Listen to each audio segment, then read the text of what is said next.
dirty shout till it's mud flood your front stoop. Acres and acres of haters growing out the same root. They hit you quicker than poverty and two major arteries have you moving and soft shooting like who made you property. Blackface and Sambos that are tied for last place. Let facts stay, we like wildcats in a rat race. At that rate, the state stay ahead of the mall, standing out like Mount Kilimanjaro. So through this bluegrass follow sorrow. Blacker than the ghetto you fear. You disappear like the future of the ghetto you near. Where index fingers bring their heavy metal you hear. Block stars loading guns as fiends battle for crumbs. Come, travel through slums, try politicking with the pushers. They block decisions while motherfuckers overlook us. Under the radar like helicopters on the slide. Crept in with hoods on this KKKY. KKKY, more than what you think it is. Ain't just tobacco, some bourbon and where horse racing live. It's for my mark makers. I keep my flash tip, live where the grass crip, stepping with my blood.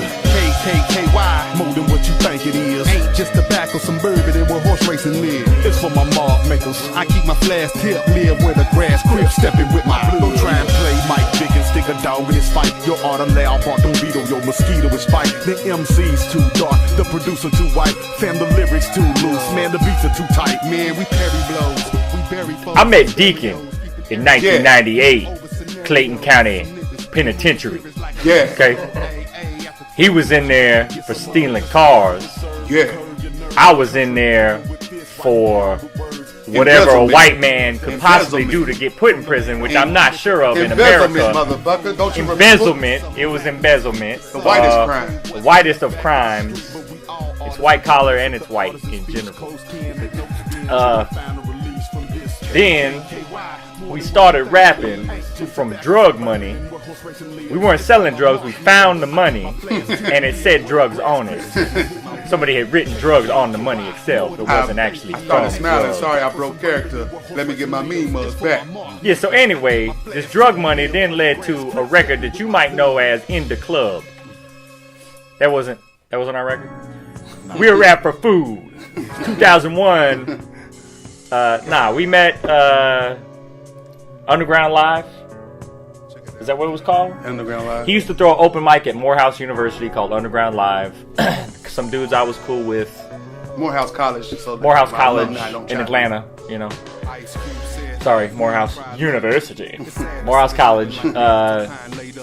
Some people that I was recording with and friends of mine used to go over there a lot, so I started going over there. I met him, you know, through that, and we started working together, and he moved back to Kentucky and knew people that knew Natti. I mean, honestly, Shiesty might have been the go-between. I don't really know how these two met. Sonny Styles. Because me and Sonny Styles really were in the penitentiary. Yeah. Not for embezzlement. But not for embezzlement. I was getting my Omar on without the gayness. There were drug dealers that believed they had the right to sell drugs, and I believed I had the right to take that drug money. Because who were they going to tell? And apparently they told the police. Apparently they told. So. He took my drug money. We'll go get him. So yeah, that's basically it. I mean, they met through mutual friends, obviously, so I met through Deacon, Natti. So we met in like 99, 2000. Yeah. I killed him. He murdered Mr. SOS and put him in a shallow grave. No, I mean, SOS was in the group for really like a year and a half, technically. What was it, late 2002 to 2003. It just didn't work out, you know. I think SOS was at a different time in his life. You know, I think that he's in a much better place now. Much better place now. You know, he's done the growing that I wanted to see him do as a friend. Now, you know, he's where he needs to be. But back then, not so much, you know, and I feel like... But even sonically, it was going in, no one to go in a different direction. Yeah. As a producer. Because there's like songs that people we wanted to go in a direction that never would have existed. Never would have. A Piece of Strange wouldn't have existed if SOS was still in the group. I mean, SOS had an issue with the concept of Piece of Strange. Like, he didn't even want to name the record that. Like, we started talking about the idea of A Piece of Strange before he even left the group, and he was wholly against it. And that's when I realized that probably creatively isn't going to work out. So.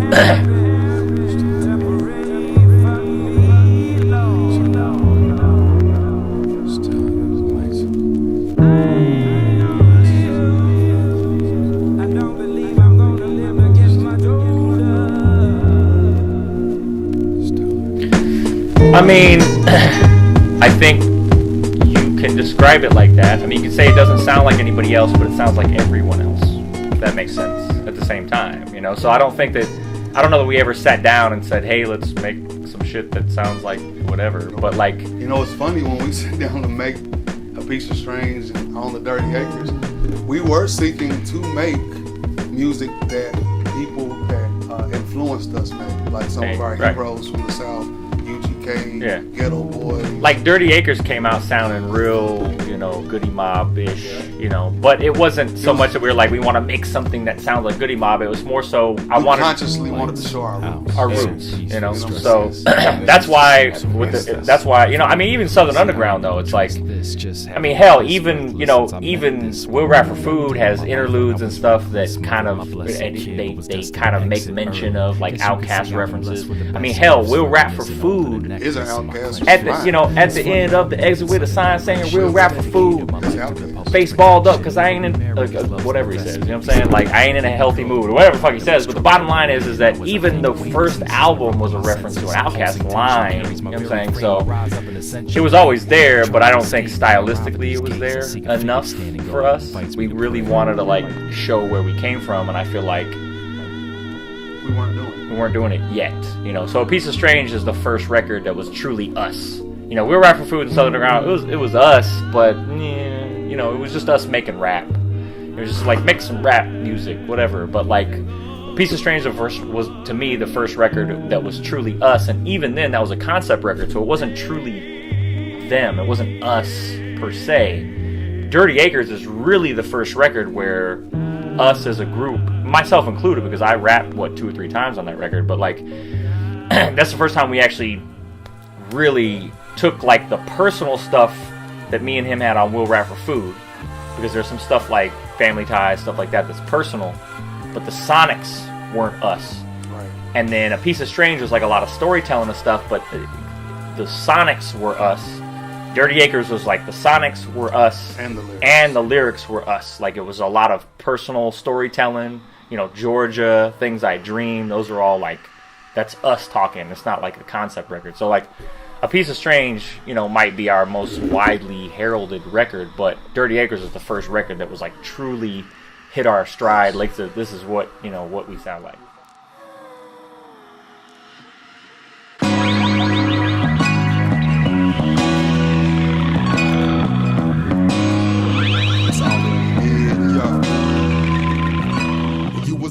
We generally start with like a single idea. Yeah, we'll have like a single idea and kind of build around it. In the instance of like On Urology was built around, to me, Dreams, which No made when we were working on A Piece of Strange.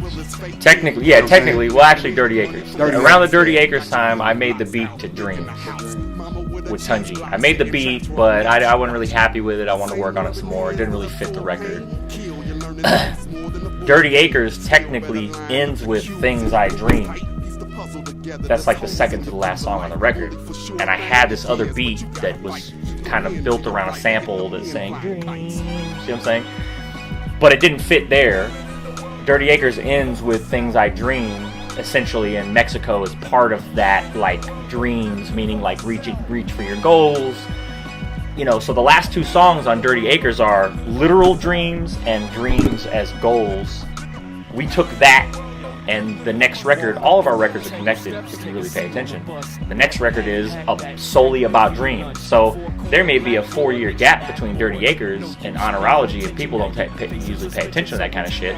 But the last 2 songs on Dirty Acres connect like Legos to Honorology. So Honorology was a leftover beat, was based around a leftover beat from Dirty Acres. It didn't really fit, and we said, hey, what about a concept record about dreams? And build on a whole new thing, and then make a record around that. So Dreams was the first song on there, and then we just kind of built a record around that. Swallow Oxycontins to find solace. Need a fix, so you hit some blockhead for his wallet. But your gun jams, and the cops come to take you. Now that bullet ain't the only thing that's caught up in the chamber. Because that's life. Motherfuckers depressed. Nah.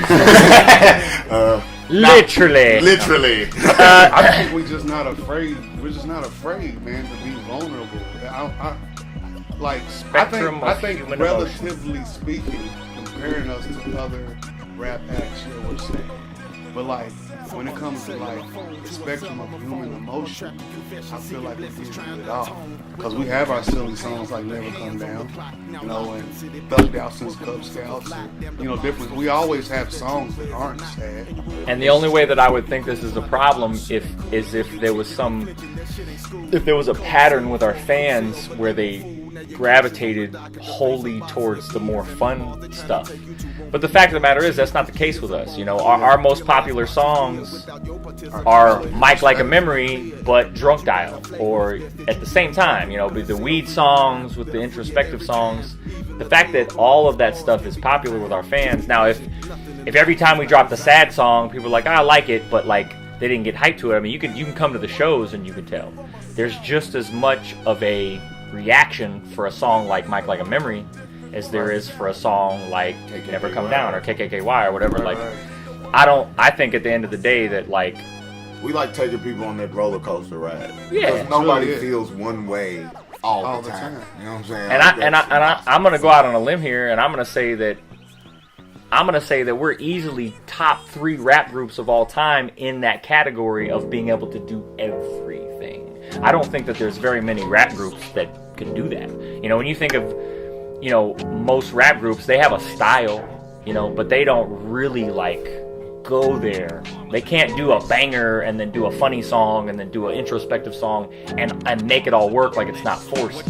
Very few groups. Outkast maybe, you know, the Roots could do it, you know, the Roots is somebody who could do it, you know. Totally, yeah, metaphors and like, you know, I mean, to give these guys a lot of credit, like, I think that people sleep on them as MCs because there's literally nothing that they can't do. Like, there's literally nothing I've ever asked of them to do. They're like, yeah, I can't do that. Or they failed miserably in trying to jump that bar. You know, the fact of the matter is that there's really no rap groups. When you have to look at who to compare us to from a thematic standpoint or what we've accomplished song by song, like topics and stuff, there's hardly anybody who's accomplished that. I mean, not to fucking pat myself on the back, but goddamn, it's dope. You know? What do we have to do? What do we got to do for you motherfuckers to show you how nice we are? Jesus. Maybe be more humble. Humblest motherfucker on the planet. You can't name a motherfucker humbler than me. You more humble? No. I'm more humble.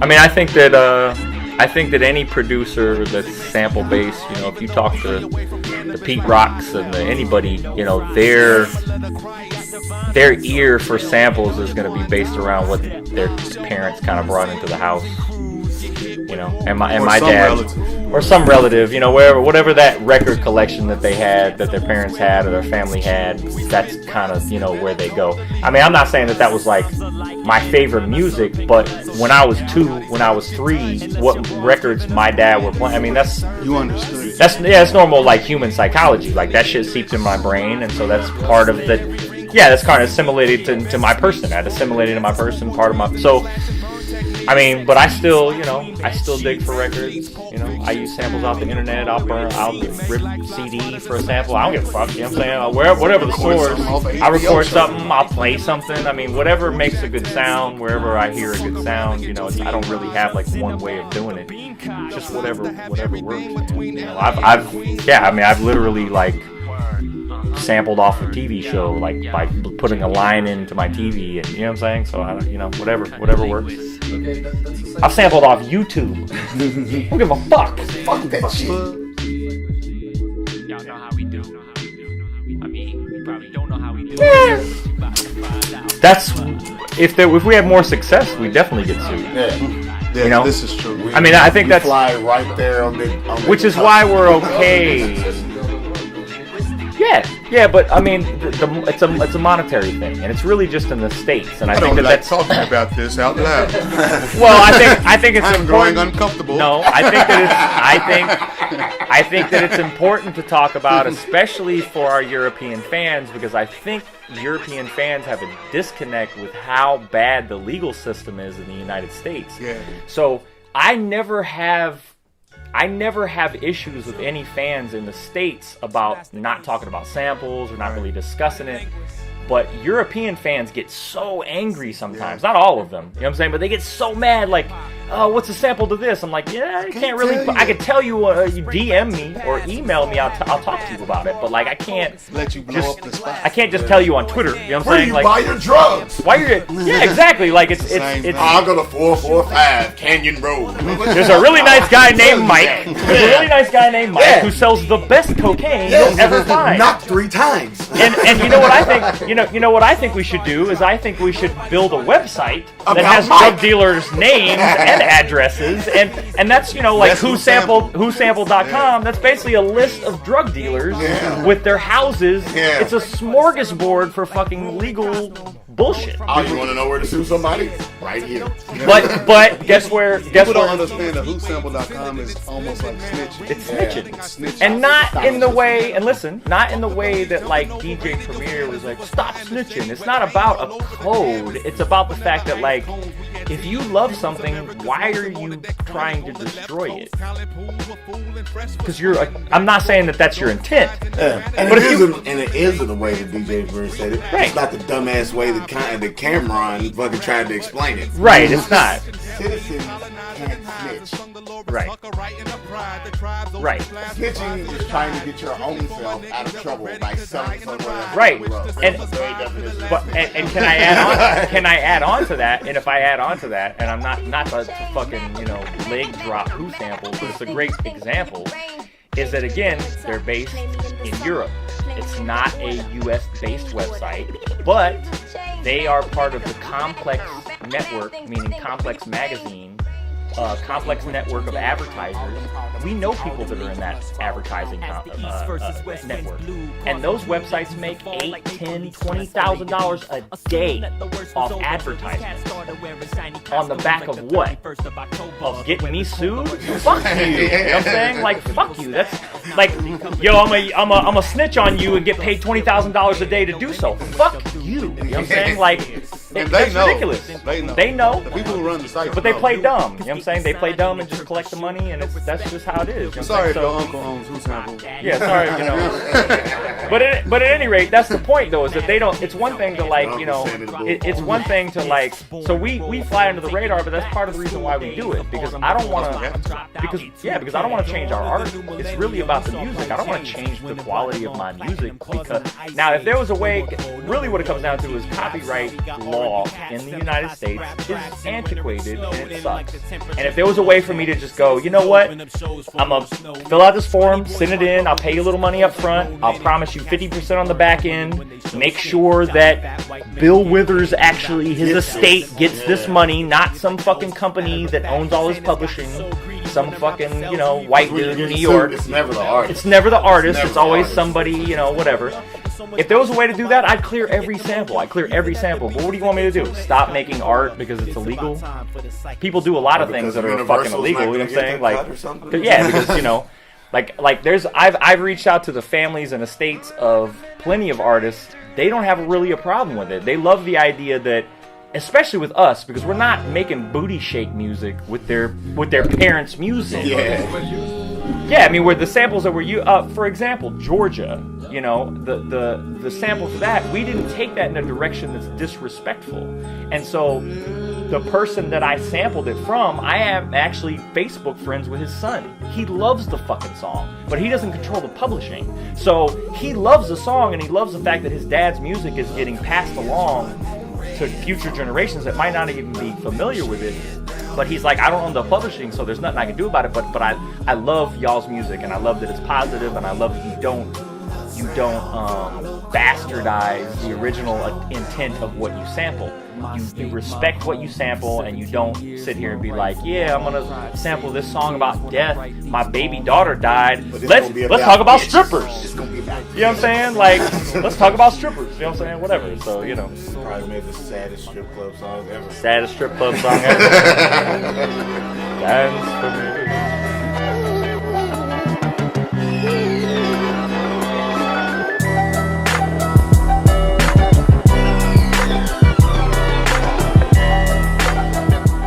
Yes, we're putting No out the group. Actually, this is his last tour. Yeah.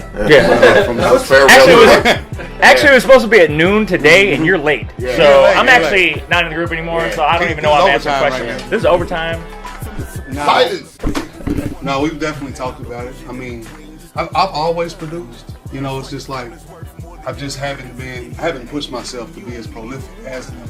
So like, I actually started with Shiesty Christ was in the room. Before that, I produced the album for a cat named Just Me. It's called Tragedy and Dope. And then Niggas with Latitude with Shiesty Christ. Then Still Motion for Natti. But No had beats on the Still Motion as well. But I mean, I've never been in a big rush to be the producer, man. You know, it's just been a slow process, and now I like where I'm at with it, and I'm ready to contribute to CunninLynguists. Because I've always been confident in No's sound. CunninLynguists, like when me and No met, that was the premise of the group, that the sound was based around No's beats, and then I would bring the gospel, church, soulful influence vocally through hooks and raps, and over time we've, you know, kind of transformed. But a lot of people don't know, I produced the track on Will Rap for Food, 616 Rewind. Yeah, okay. You know, so it's like, I've always contributed. Even on Sloppy Seconds, I produced a song called It's Over, featuring Blue Collar. I had us produce a song by Kinfolk, Over the Hills. You know, I've always slid beats into, you know, CunninLynguists sound. I mean, I go a step further and just say he's co-produced every CunninLynguists record to an extent. It's not like I just send him shit and he's just like, okay. You know, we always had suggestions, or we always talk about stuff. Or so. I've always sent No samples, you Yeah. know, for CunninLynguists stuff, or even side projects. Even Deaf is Silent, I help. Here's samples. There's always You know what I'm there's saying? always Like, input, but I just think that's, you know, we have a very fluid way of operating. So like, Right. And for a long time, to be honest, I was trying to sell beats to major artists. right. You know, so like that was my focus. You know, and like a lot of times my production style's always been a little bit less underground, so to speak. You know, like a little bit more polished, a little bit more into a pop category. But now the underground is caught up. Underground's kind of caught up. It's like the worlds have kind of combined. You know, So we can basically do anything now. We can do So anything. and our fans are on board. So I feel like we can pretty much do whatever the fuck we want going So forward, we- as long as it's dope. You know. Never. I've tried. I can't stop.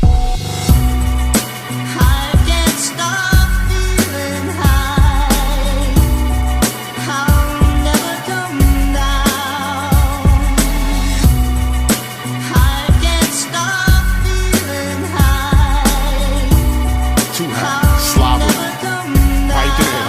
'Cause too much pot in the brownie pan got me baked faster than the brownies, man. Have you ever been high from the inside out? On the lawn in my boxes like the insides out. Carjack a Caribbean and just ride out in one of them cloud whips with the OnStar chip.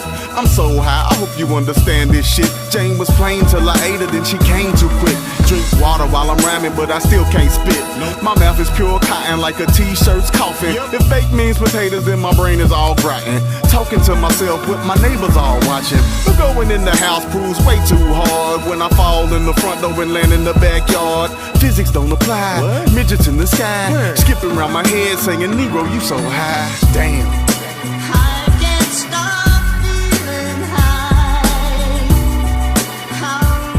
You have to bridge the gap between the energy that something would have on a record versus what it can have on stage.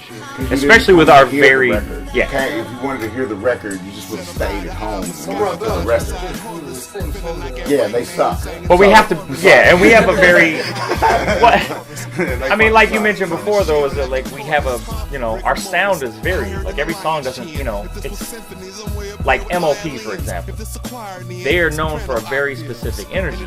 So when they get on stage, they fucking murder it because it works perfectly for that on the stage thing. They don't necessarily have to do anything but go up there and just murk those records, you know what I'm saying? So, but the thing is, we don't, this is our people, but like, we're not like them in that we don't necessarily make live records all the time. Like, our shit doesn't really transfer that well sometimes, so we have to be creative with how we take it to the stage because it doesn't necessarily work unless we put some thought into it. So, I just think it's all about, connecting with the crowd. That's pretty much the only way you can get away with that. You know what I'm saying? Pretty if much. You make music that is built for the stage, you can bring that same persona. Yeah. But if you know you're not making music for the you stage, weren't even thinking of the stage when you made it, and then you come to the stage and you just perform it exactly the way you made it. And it's funny, and it's funny because another nugget of terrible advice that Tone Deaf has given me in my career.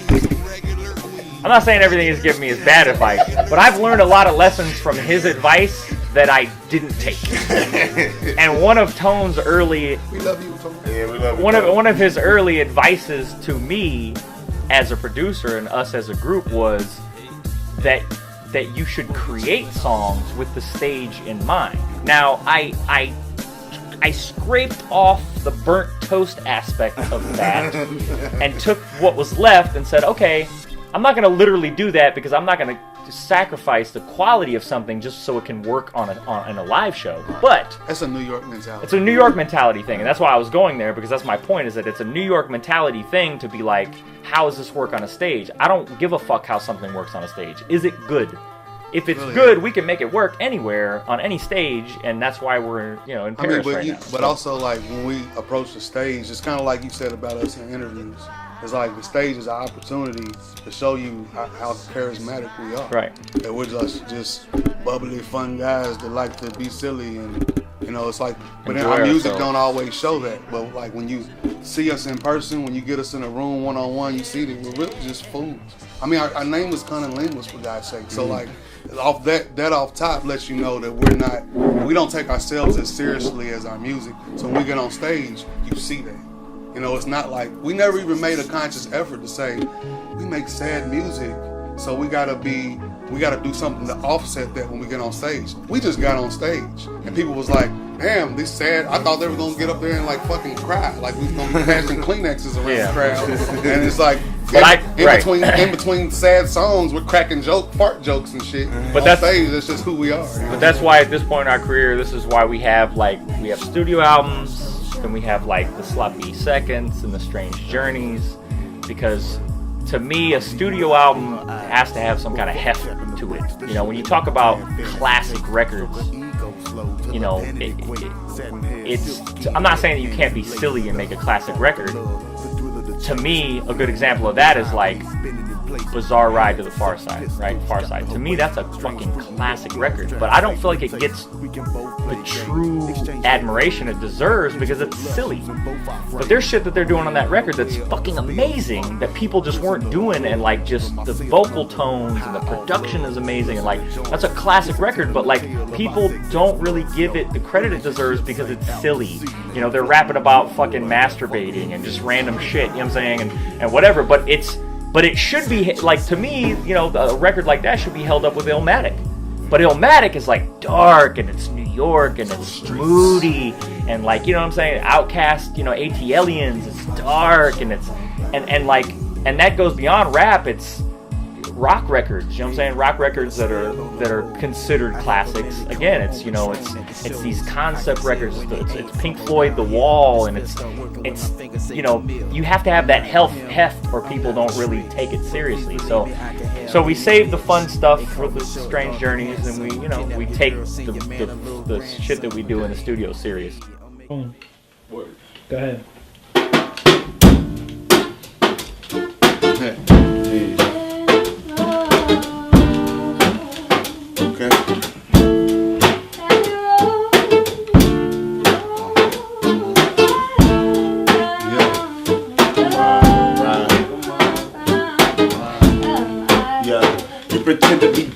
get a part of my mind. I've been once inclined to tell you part of my spine. Part of my shine comes from the distance you are from a star. While you compiling your wish list, is this business emotionally invested or built from the sweat of our flesh pressed against it? Love is war, sex is a weapon, the mind is a mind, so watch where you're stepping. Thoughts that are kept in wet dreams, covered in face cream, come to fruition in positions used to make steam. Feelings are just filling in this half-baked scene to make X-rated in the NC-17. See everything she got, she not shy. Our love below, so draw we most high. Then wears off when what we wears on. Again I turn away when what we share is gone. So this is not the hardest part. what is? I want hard before it gets too deep. If passion dies within routine, I'll come breathe, baby. Loving ain't easy when you're running scared. Could've been fearless and unprepared.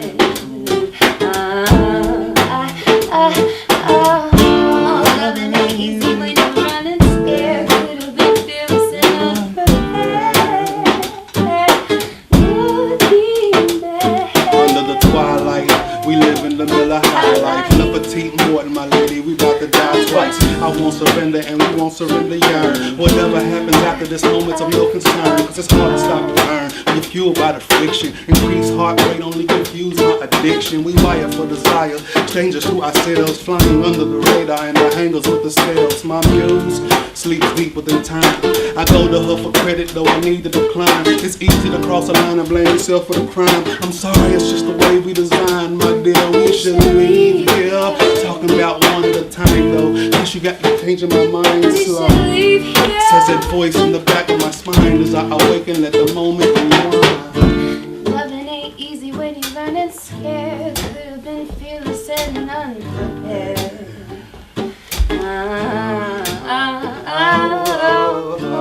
Loving ain't easy when you're running scared. Could've been fearless and unprepared. If I can quote Kanye here, wanna be on my record, but they don't want me on they shit. Like, yeah, they want to be on our record, you know, but whatever. I'm not dissing the people who we work with. What I'm saying is that you can answer that question Better than us. in your own mind. You could, any fan who wonders, oh well, you got this guy on your record and you work with this guy, but like, why isn't No producing beats for these people, or why don't they ask Deacon to be on their record, or I don't know. You tell me why that is. I don't know why, but you know, I think that it just comes down to, like I said, like Kanye said, you know. I'm not saying it's a lack of respect, but I think we're just totally we in our own lane. You know what I'm saying? We in our own lane. Misunderstood. We're misunderstood. So like people don't understand that when we work with them, we don't have an intent. right. You know, we're not trying to blow you up. We're not trying to use you to blow us up. We asked you to do music with us because sonically we think you sound the best on the album. You sound good. That's you know simple. what I'm saying? We like don't have an what you do. agenda. We've never had an agenda. Never. Yeah. We just have They're it. like, oh, we should work with this artist because he's about to blow. No, that's never been the approach to working. Right. There's so many layers to this shit. You know what I'm saying? And like the way that we operate don't necessarily fit within the way the industry operates as a whole. It never has. And that confuses some people. And I will speak for the underground / indie artists that we work with. You know, a lot of those guys don't reach back just simply because, like, take like Slug of Atmosphere, for example. You know, he's offered to like bring us on certain tours and stuff like that. This is our homie, but like, I can't produce Atmosphere records because, well, A, they have Ant, but B, I use too many samples for them. You know what I'm saying? Like, and so they see me as a sample-based producer. Like, that's just how they view me. That's a lot of. They don't necessarily. It's not their job to like give me the credit that I can do more than that. To be like, yo, hey, no, I want you to produce the next Felt record. You know, me and Murs are gonna do. You know, Slug and Murs will do a And Felt from a record. rapper standpoint, there's no telling what the hell I'll say. So not really. Yeah, exactly. So it's I don't think it's a conscious thing with a lot of them. It's not like they don't like us. They wouldn't be on our project. I mean, it's not like we're paying them money to be on it. They get on our shit because they respect us. But when it comes back to the reach back and like, hey, we want to get you on our stuff, it's a lot. I mean, I guess probably a lot to do with family too. I mean, you know, we work with whoever. We have our family on our shit and motherfuckers that we just respect from a musical standpoint. But rap is like an egocentric game. So like, it's hard for somebody to be like, Daddy, you're so dope, I want you on my record. That takes a lot for a rapper to say that. You know what I'm saying? Like, that's not easy. So if you notice, like, some of the best rappers in the game, they don't necessarily reach out to other great rappers. They got their homeboy, you know, that's whack, you know what I'm saying, on their record or whatever, because they're just, it's an ego thing, you know what I'm saying? And another aspect is we've always been so self-contained since the beginning that we're like off on an island. Right. And for a lot of the industry and the game, it's out of sight, out of mind. And we're just not in sight of a lot of people. Because that's not our thing. So it's fine.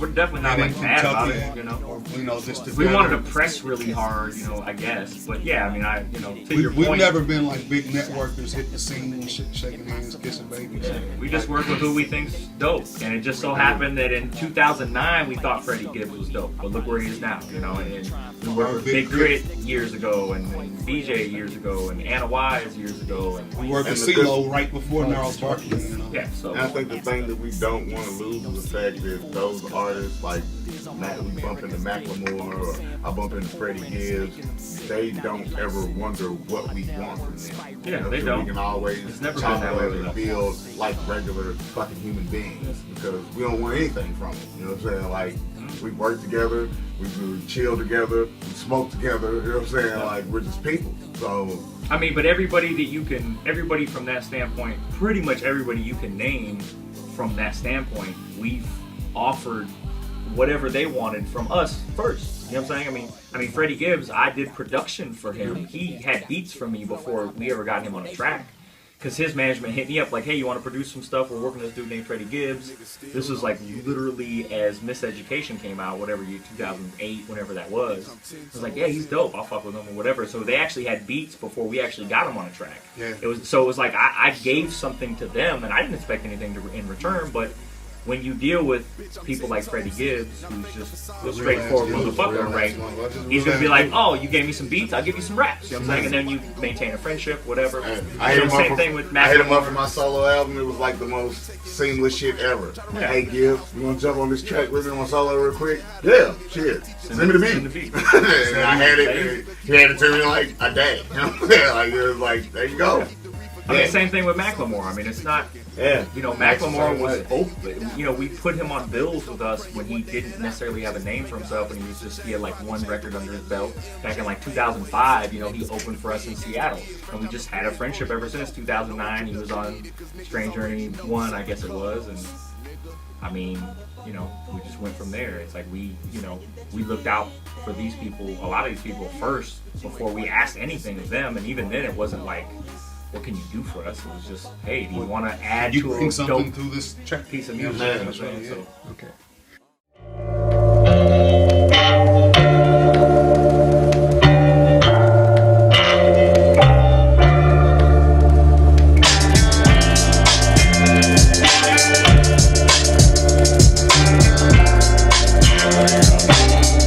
Oh, that looks more impressive. Way more impressive. Look at them. Oh, they're jumping. They're jumping.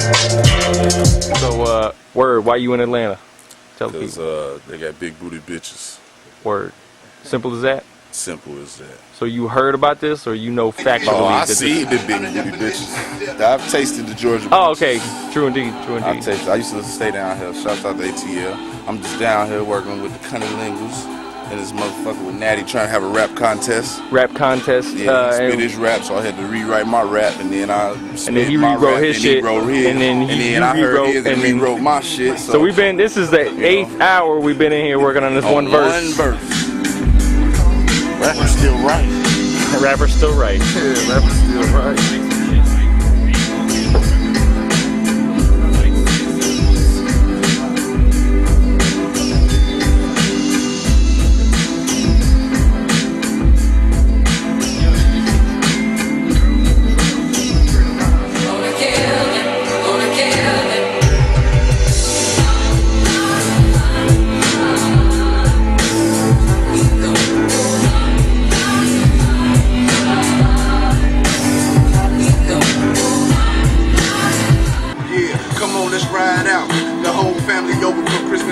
Let's go through the persons and steal the gifts from your mom's house. They know you out here doing dirt for cash, but you the one unemployed, a couple of dollars ain't gon'. Blood on my palms, fingertips drip red. The king reign victorious, the fellowship fled. Them that led get led, embedded in pain. The streets your cheeks like a... Just gotta finish pouring Gibbs, Peoples, Great MC. Very high right now.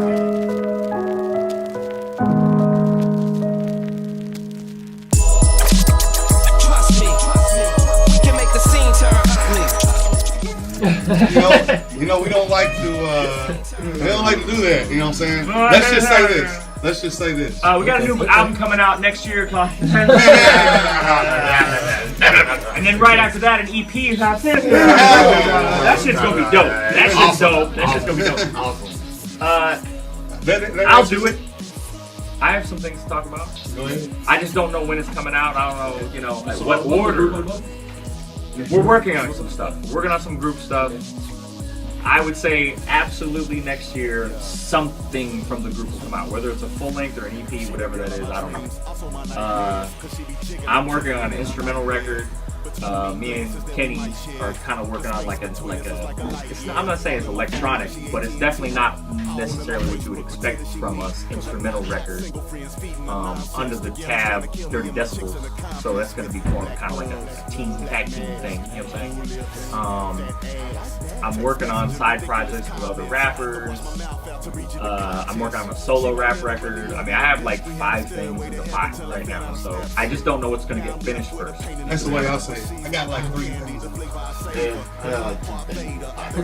Well, one of them's further than in the pot because all the beats are there. I'm doing a project with Champagne Chew, who was on Deacon solo and mine solo, and we're gonna do a whole project together called Left Handed Cigarette. So that'll be the next thing that I focus my energy on getting done because I have tunnel vision in that way. So I have to handle one project. I I'm not. I have ADHD. Yeah, he wanders everywhere. You know what I'm saying? I'm doing beats for this and that and this. You need some beats, Natti? But it's, I put everything in the oven and I check in there once in a while. And whenever it's done, I get them up and out and be like, oh, it's done. Here you go. You know what I'm saying? Here you go, world. He rock a onesie. He think he fly, pulling stunts in his undies. But she my kryptonite. I know cryptic right. I'm sitting back with a pipe, getting ripped at night. On the window pane, coldest rain. My enemy, Miss Lois Lane.